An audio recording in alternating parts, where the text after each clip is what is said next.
Hi, Karen Alari here.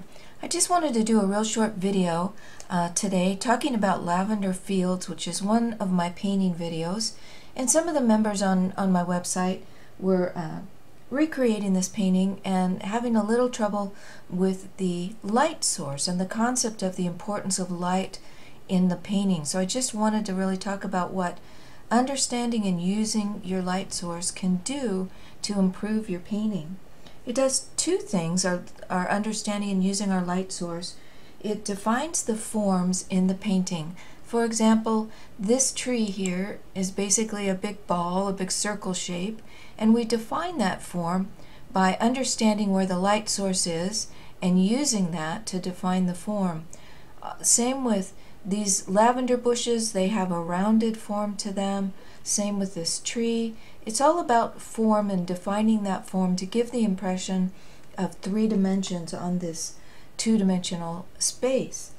The second thing it does for us is it helps us bring attention to our focal point. So the light source may be consistent throughout the painting, but we can push and emphasize the light and dark contrasts in our focal area to bring more attention to it. For example, back here in the distance, you know, there's light back here. This field has a lot of light on it, and there's light hitting the tops of the trees. Our light source is coming from this direction and moving downward.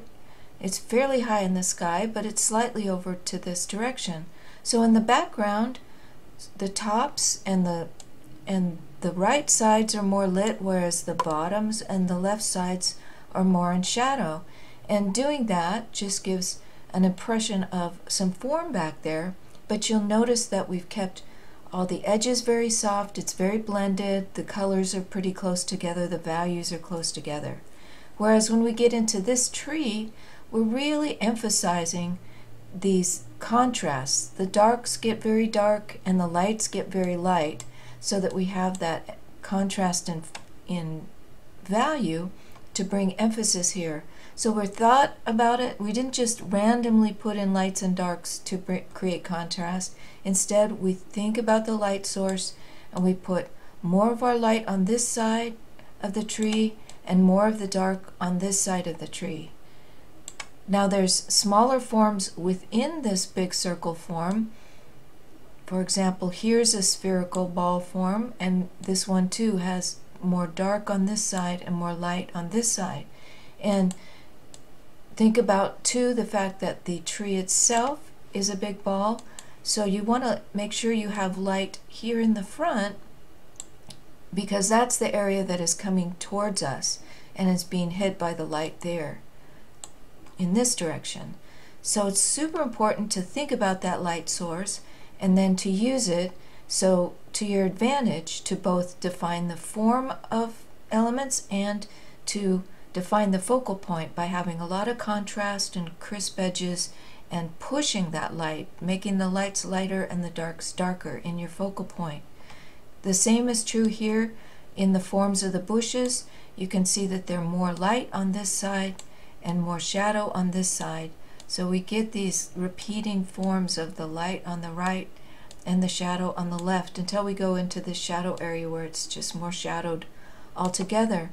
And you notice when you go into the light, you always warm that color up as well. When you add the white to get a lighter value, be sure to add red or yellow to warm up that light, and then that describes the light as well, because it's going to be warmer. If you just add titanium white, your light is going to be cooler. So that's kind of getting off the point a little bit, but I really wanted you guys to see and think about the light source even here in this group of trees with the light coming down this way, and it's hitting this side here of the trees more than it hits this side.